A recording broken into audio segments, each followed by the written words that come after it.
3월 23일 사순절 매일 묵상입니다. 사순절 함께 드리는 매일 기도. 하나님, 사순절 기간을 우리에게 주신 은혜에 감사드립니다. 이 사순절을 통해 저희들의 삶이 이전보다 좀 더 새롭게 변화되고 싶습니다. 먼저 예수 그리스도의 십자가와 부활을 깊이 묵상함으로 하나님의 마음을 더욱 깊이 알아가는 시간이 되게 하여 주십시오.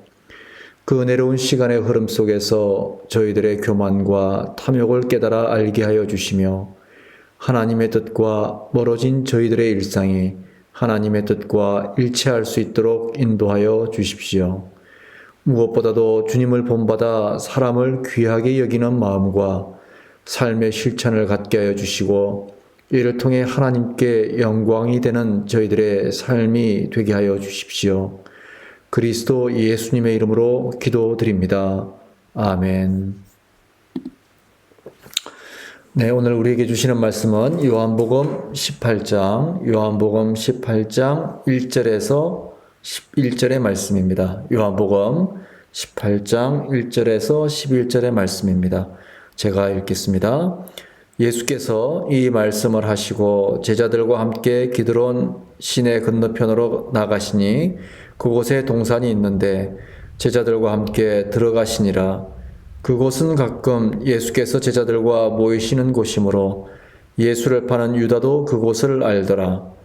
유다가 군대와 대제사장들과 바리새인들에게서 얻은 아랫사람들을 데리고 등과 횃불과 무기를 가지고 그리로 오는지라. 예수께서 그 당할 일을 다 아시고 나아가 이르시되 너희가 누구를 찾느냐? 대답하되 나사렛 예수라 하거늘 이르시되 내가 그니라 하시니라. 그를 파는 유다도 그들과 함께 섰더라. 예수께서 그들에게 내가 그니라 하실 때에 그들이 물러가서 땅에 엎드러지는지라. 이에 다시 누구를 찾느냐고 물으신데 그들이 말하되 나사렛 예수라 하거늘 예수께서 대답하시되 너희에게 내가 그니라 하였으니 나를 찾거든 이 사람들이 가는 것은 용납하라 하시니 이는 아버지께서 내게 주신 자 중에서 하나도 잃지 아니하였사옵나이다 하신 말씀을 응하게 하려 함이러라.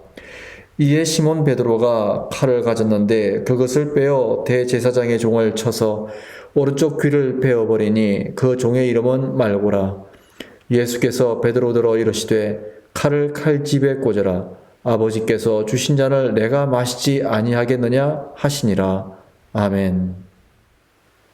네, 오늘 우리에게 주신 말씀 참으로 예수님께서 붙잡히시는 장면을 이렇게 기록하고 있는 말씀입니다. 예수님, 하나님의 아들이십니다. 예수님, 평화의 예수님이십니다. 우리 가운데 오셔서 우리를 구원하시고 우리를 참으로 빛 가운데로 불러주신 참으로 사랑의 주님이십니다. 그런데 예수님을 반대하는 사람들, 또 가룟 유다의 배신으로 예수님은 칼과 몽둥이 무기들 앞에 예수님은 영락없는 이제 붙잡힘의 상황에 이르게 되었습니다. 그 상황 속에서 베드로는 예수님을 구하기 위해 칼을 빼듭니다. 그런데 예수님은 베드로를 향해서 칼을 칼집에 꽂아라. 아버지께서 주신 잔을 내가 마시지 아니하겠느냐 말씀하십니다. 예수님은 왜 이렇게 하셨을까요? 분명 그들을 이기고도 남을 만한 하나님의 능력의 자녀이셨음에도 불구하고 왜 예수님은 이렇게 받아들이셨을까요? 예수님은 운명론자가 아니십니다. 예수님은 운명론자이시기라서 자신에게 주어진 그러한 삶을 팔자라고 생각하시고 받아들이신 것은 아닙니다. 우리 그리스도인은 운명론자나 팔자를 믿는 사람들이 아니지요. 예수님께서 이렇게 칼을 앞에서 또 예수님을 잡으러 온 사람들 앞에서 자신을 이렇게 내어주셨던 것은 하나님 아버지의 뜻이었기 때문입니다. 다시 말해서 예수님은 운명을 쫓아 사시는 분이 아니라 하나님의 계획을 쫓아 사시는 분이었고 하나님의 말씀에 순종하는 분이셨고 그 계획과 말씀은 또 저와 여러분, 우리를 향한 예수 그리스도의 사랑 때문이었습니다. 예수님께서 맞이하신 그 순종의 길은 결코 쉬운 길이 아니었습니다.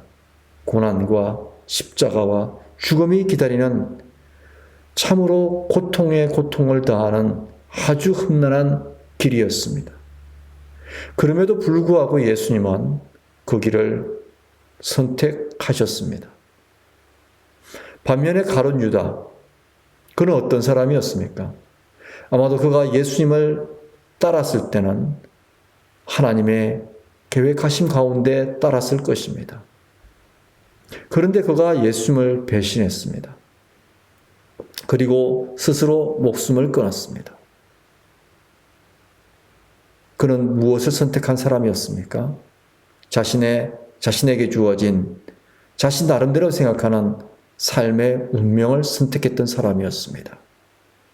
만약에 그가 예수님의 제자로서 그가 예수님을 팔았다 할지라도, 예수님을 배신했다 할지라도 그가 예수 그리스도 안에서 회개하고 돌이켰다면, 자신에게 주어진 그 운명을 거부했다면, 그 운명을 거부하고 하나님 앞에 당당하게 나아가 용서를 구했다면 그도 예수님처럼 사명의 사람이 되지 않았을까요? 하나님 앞에 좀 더 귀한 사람으로 쓰임받지 않았을까요? 베드로가 그렇게 쓰임받았던 것처럼 말입니다. 사랑하는 교회 여러분, 성도 여러분, 우리는 우리에게 주어진 삶 속에서 운명이라는 그 단어에 속지 말았으면 좋겠습니다. 또 때로는 팔자라는 그 말에 내 인생을 내맡기지 않았으면 좋겠습니다. 우리는 그리스도인으로서 하나님 안에 내 인생이 있음을 믿고 내가 하나님의 계획 안에서 선택함으로 말미암아 나에게 주어지는 사명으로서의 삶이 있다는 것을 믿었으면 좋겠습니다. 물론 사람마다 사명이 다 다르고 그 사명의 길이 어렵고 힘들 수도 있고 쉬울 수도 있고 평이할 수도 있습니다. 그러나 내가 가는 그 길이 하나님께서 허락하신 길이라고 믿는다면 우리는 어떤 험한 길도 어려움도 우리는 감사함으로 하나님의 사랑으로 이기고 견디며 나아갈 수 있을 것입니다. 많은 신앙의 선배들이 그렇게 승리했습니다. 사도 바울이 그랬고 베드로가 그랬고 예수님의 제자들뿐만 아니라 우리 이 시대의 믿음의 선배들도 그랬습니다. 성도 여러분, 운명의 사람이 아니라 사명의 사람, 하나님의 말씀과 계획이 이끄는 그 삶을 선택하는 저와 여러분이 되기를 간절히 기도합니다. 이 사순절 기간 예수님을 통해서 사명으로서의 우리 삶을 발견하고 순종하기를 간절히 기도합니다. 기도하겠습니다. 하나님 아버지, 고맙고 감사합니다. 예수님께서 참으로 자신을 붙잡으러 오는 그 사람들 앞에서조차도 자신의 삶이 하나님 안에 있음을 선포하시고 하나님께서 주신 그 계획대로 그 계획을 이루시겠다고 선포하시는 그 모습 속에 저희들의 삶을 되돌아봅니다. 아버지 하나님, 잘못된 운명론과 팔자론에 저희들의 삶을 아버지 하나님 내맡기지 않게 도와주시고 오직 하나님께서 계획하신 그 계획을 따라 사명으로서의 삶을 사는 저희들 되게 하여 주옵소서. 예수를 쫓아 사는 저희들 되게 하여 주시옵소서. 감사드리며 예수님의 이름으로 기도합니다. 아멘.